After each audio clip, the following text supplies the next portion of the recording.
Then, on February 27th, a warning. Gangs of toughs were gathering downtown. The students sat in as planned. The police did nothing to protect them.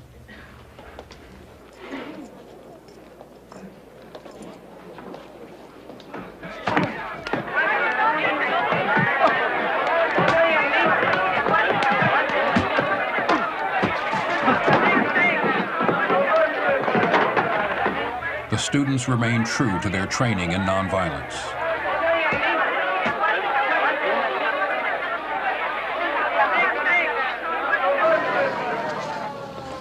When the police vans arrived, more than 80 demonstrators were arrested and charged with disorderly conduct. The day that the police first arrested us, they announced to us, "Okay, all you niggers, get up from the lunch counter and, or we're going to arrest you." And their attitude was like, "Well, we warned you." So they repeated it a couple of times and nobody moved. And of course we were prepared for this. So they said, "Well, we warned you, you won't move, okay, everybody's under arrest." And then they turned and they looked around at the lunch counter again, and the second wave of students had all taken seats. And they were confounded.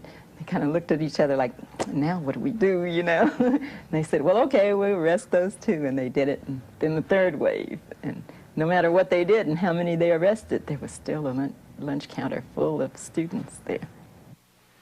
Peace, quiet, and good order will be maintained in our city to the best of our ability.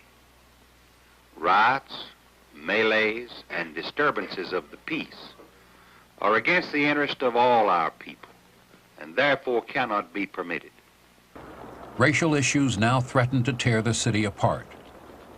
Face to face on the steps of City Hall, Reverend C.T. Vivian condemned the mayor for his failure to speak out in the past. Diane Nash pushed Ben West to take a personal stand. And we needed him to say integrate the counters, or to tell Nashville to do what Nashville knows it should have done a long time ago, like about 95 years ago after the Civil War. So I asked the mayor, first of all, Mayor West, do you feel that it's wrong to discriminate against a person solely on the basis of his race or color? They asked me some pretty soul-searching questions. And one that was addressed to me as a man, and I tried as best I could to answer it, frankly and honestly, that I could not agree that it was morally right for someone to sell them merchandise and refuse them service. And I had to answer it just exactly that way. Of course, I received considerable criticism for it, but had I to answer it again, I would answer it in the same way again, because it was a moral question and was one that a man has to answer and not a politician. 3 weeks after Ben West's statement on the steps of City Hall, black customers were served for the first time at lunch counters in downtown stores.